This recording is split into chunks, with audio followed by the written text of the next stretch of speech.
কখনো ভেবে দেখেছেন যে রাগ করে কাউকে কিছু বলে দিয়েছেন, পরে খারাপ লেগেছে, সম্পর্কটা খারাপ হয়েছে, ভেবেছেন আর করবেন না। কাজটা করতে দেরি করেছেন, পরে শেষ করেছেন ডেডলাইন মেনে, খুব তড়িঘড়ি করে কাজটা ভালো হয়নি, ভেবেছেন আর করবেন না, কিন্তু আবার যেকে সেই। কেন হয় এরকম?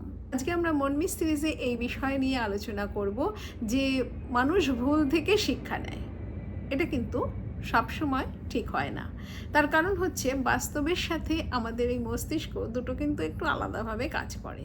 কারণ মস্তিষ্ক অনেক সময় দেখা যায় যে পুরনো অভ্যাস, পরিচিত অনুভূতি বা ধরুন সহজেই চটজলদি কিছু পাওয়া, এইগুলোতে না ভীষণভাবে সায় দিতে থাকে, যার ফলে কিন্তু আমরা খুব একটা শিখে উঠতে পারি না। তাহলে শুধুমাত্র ইচ্ছা শক্তি দিয়েই বদল ঘটবে সেটা কিন্তু নয়।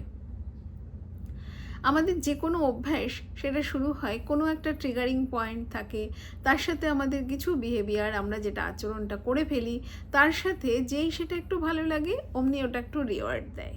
এই যে পুরস্কারটা পেলাম সেটা কিন্তু আমাদের আবার বিহেভিয়ারটাকে স্ট্রেনদেন করতে সাহায্য করে। তাহলে বুঝতে পারছেন, যখনই আমরা প্রচণ্ড পরিমাণে নিজেরা সামলাতে পারছি না, রাগ করছি, এইভাবে এক্সপ্রেস করে ফেলছি অন্যের উপরে, আমি জানি সেটা খারাপ লাগছে, কিন্তু সেই সময়টায় আমার মনে থাকছে না, এবং সেটা এসে যাচ্ছে কেন? কারণ আমি আগে এটা করেছি, অটোমেটিক্যালি চলে আসছে। তার মানে ও কিন্তু ওর সাথে জুড়ে গেছে যে এই বিহেভিয়ারটাই আগে করেছি, এটা চটজলদি করে ফেলা যায়, সেই জন্যে আমি করে ফেলছি। পরে অনুশোচনা হয় যাদের হয়। কাজটা জানি গুরুত্বপূর্ণ, কিন্তু ভীষণ কঠিন, ও ভালো লাগছে না, তার থেকে একটু ফোন দেখে নিই, ঘেটে নিই, সময়টা চলে গেল। তারপরে যে আবার আফসোস। অনেকে বলে যে আগেও তোর এরকম হয়েছে, এখনও আবার এরকম করছিস। আসলে তো ওই যে ব্রেন তো রিওয়ার্ড পেতে চাইছে।